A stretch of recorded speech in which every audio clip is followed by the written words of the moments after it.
There's at least one thing Oregon has never had in its 165 years of statehood, and that's sales tax. Over the years, voters have repeatedly shot down efforts to add sales taxes in one form or another, but there's a new bill in its early stages in Salem that could change that. Jennifer Singh has a closer look at the bill that could place Oregon's very first sales tax on alcohol. Grabbing a drink could get more expensive as soon as 2026. House Bill 3197 would tax alcohol when sold to customers, starting at 2% next year, then rising up to 8% by 2032. The money would go to fund addiction programs for kids. Representative Tana Sanchez, a Democrat out of North and Northeast Portland, is the sponsor behind 3197. She says it's time to do something to address youth addiction. Because I truly believe that we need to get to a place where we can actually fund some of the really deep issues that we have with addictions and the struggles that many people in our community have. It probably comes as no surprise that this bill drew quite a lot of opposition. In fact, the majority of people who testified on it last week don't want it to pass.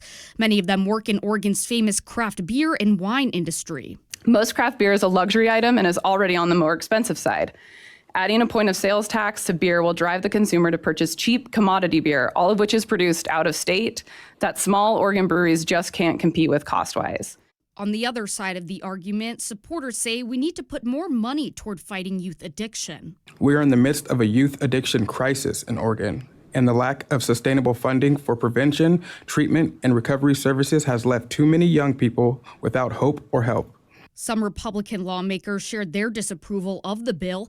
They said the problem isn't lack of funding, but how funds are currently being used. It's my opinion this legislature needs to stop asking Oregonians to be their ATM machine every time we have a new idea.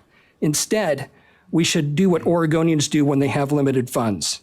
They prioritize from most important to least important. I think $250 million ought to be adequate to fund addiction services properly.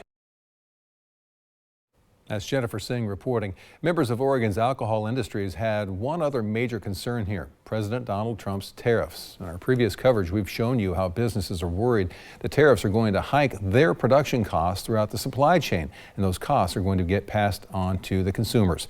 They're concerned that adding a tax into the mix will drive customers away from local businesses, both large and small.